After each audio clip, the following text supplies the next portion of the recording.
Hi, everyone, and welcome to this special episode of We Talk Tech Seniors. This year, we are doing a project with the New Horizons for Seniors grant from the federal government.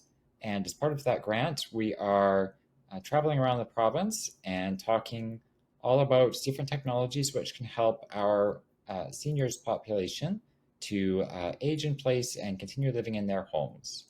As a special part of this grant, we are producing a YouTube video so that anyone all over the world can hear about our favorite tech devices for seniors and how they can help seniors to live more independently and age in place.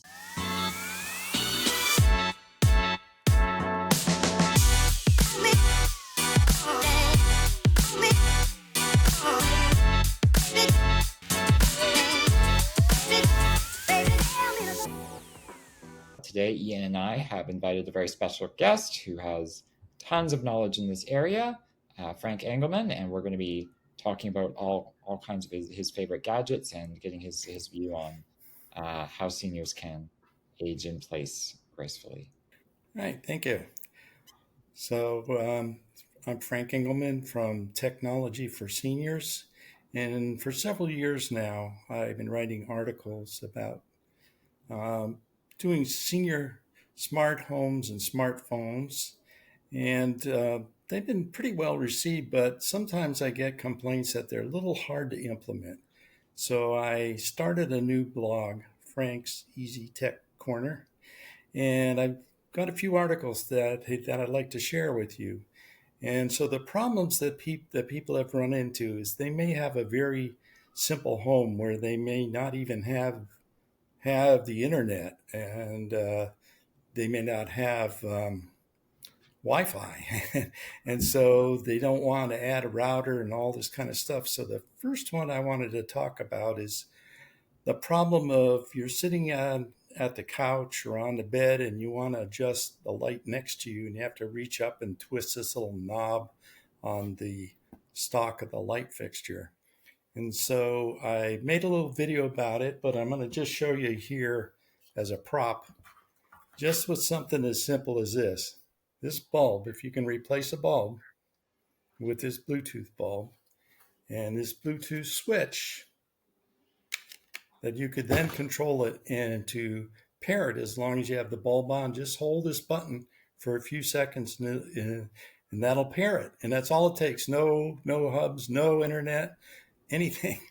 And you can then do on, off, and dim and brighten it. Yeah, I think all the devices that we're going to talk about today, I think the idea behind them is to keep it a little bit simpler and just get you up and running with as few steps as possible because having to install all these apps can be a lot, and sometimes the house, like you mentioned, it doesn't really even support it because I know people like my grandfather. He doesn't have internet, and he has no interest in getting the internet. So, how do we get them all this technology, right, to help them live a bit more independently? So, Ian, what do you think about this solution versus the smart lighting solutions that we set up for our members? Can you see that this might be beneficial for some of our membership as well? Absolutely. I love it. I think it's such a simple way to enter in to the smart home world. As you mentioned, you don't need to connect it to Wi-Fi. The pairing process, connecting the light bulb to the remote is really simple to do. And I also like that stand that you were holding for the remote. I don't have one of those. I have it magnetically attached to the wall, but I could see that being really nice at on a bedside table or Mm-hmm. beside a sofa. Yeah. In on my blog, I list the the link for it. It's on Etsy, where people do their own creations. Frank, you connect multiple light bulbs to the one remote, correct? Yeah, you can have up to 9, I believe. The second one I'd like to talk about that's also on my blog is pathway lighting to the bathroom or up and down the stairs or into the garage. Of course, you can do this if you have a smart home and you have sensors and you have automations running, and then you could like turn on all the lights along a pathway in front of you to sort of guide you. Or you could do the simple approach that people do. There's these battery powered motion sensors, but you have to step into it, the viewpoint of each of them as you walk along, which is fine for most people. But if you have a person who needs a little guidance about, well, which way should I be going?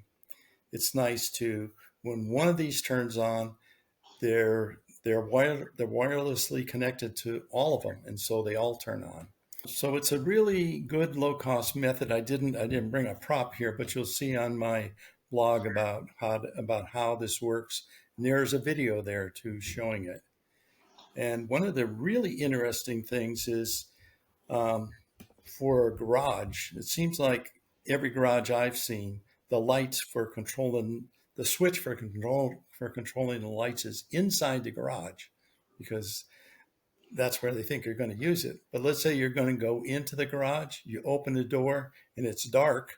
You have to get into there to turn the light switch on. So with these wireless lights that can talk to each other, your first step down is lighted.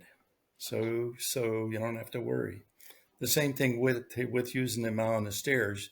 You just trip the one at the bottom or the top and they all come on.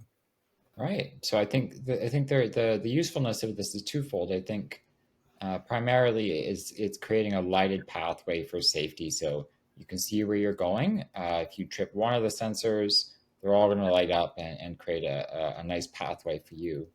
But in addition to that, it can also be used to create a guidance for somebody perhaps who is maybe forgetful or is just a normal person, is a bit disoriented when they wake up in the middle of the night, which is something we've all experienced. So these lights can, say, create a lit pathway to the bathroom or to somewhere else that you may visit frequently in the middle of the night, maybe your refrigerator, right? So it creates kind of it not only creates a safe lit path, but it creates a kind of a guidance for where you need to be going for those midnight trips. On such a low tech solution. Like I find I have years of experience with motion sensors and connecting them to home automation, and it's not foolproof. I even now, 90% of the time, 95% of the time, it works. But 5% of the time, I'll go into my room and the lights won't turn on, and then I have to investigate where the disconnect is. With your solution, it's I set it up and forget it, and I love that. So I want to tell you about a story about my brother-in-law. He didn't want to buy these kind. He said, "Well, I'll just get the motion sensor lights and put it near the foot of the bed, across from the bed." The problem was every time he moved around on the bed, moved the covers, the light would light up the room for 30 seconds in the middle of the night. So with my sensor, it's under the bed, actually just sticking out and looking at the wall, so when your feet come down, that trips it. Now that one doesn't give you a lot of light, but it can trip the others. You see, is the trick. All right. Yeah, it's a really I've been a fan of this solution for since you first told us about it a few years ago now, Frank. And I think it's just really elegant. It's just really simple. Like you started off describing the way you could do it with a smart home, and I was thinking as you were talking, oh my gosh, that would take so much work to get this to work beautifully, like these lights, like possible, yeah, and maybe a fun weekend project, but when you just want to get something up and running and know it's going to be reliable, this is really great. I really like this solution. Right. And the third thing I wanted to talk to you about is outdoor cameras. Personally, I have several. I've got the kind that are wired back to a hub, with Cat 5 kind of thing. I've got some that are battery powered outside with a solar panel, but all these things take a lot of work to install, and they're not easy right now. You can get battery operated ones that you can take them down when you need to charge them, but that's still no fun. So what I ran across was if you have a light socket out somewhere near your porch, where you screw in a bulb like that, this thing, this little adapter will power a weatherproof camera that you can put out there. And so that can solve the whole thing for you. And it can also, if there's multiple lights, you can screw in one of these sockets in each of the light fixtures and have it turn on all those lights. So it can do it on motion, it can do it on dusk to dawn. It's also, since it's a camera, what it can notify you on your smartphone. Right, and this is a very inexpensive solution as well. Like Mm-hmm. many home security systems and cameras are quite pricey. So Yeah. I really like this one. Yeah, I think for anyone, cameras around the exterior of your house or even interior, if you are of that mind, can provide a lot of peace of mind. But I think the benefits of some of these cameras is you can often share access to them with people outside of your household, such as family members or a trusted friend. So if maybe um, your aging friend or relative, you wanted to kind of, or they wanted you to be able to check in on them and see that everything's okay, or check the comings and goings around the house. Giving Mm-hmm. access to other people with some of these cameras is definitely a possibility, which I can see really being beneficial. Frank, you mentioned you've got several of them, as do I, and I know Ian's got a few as well.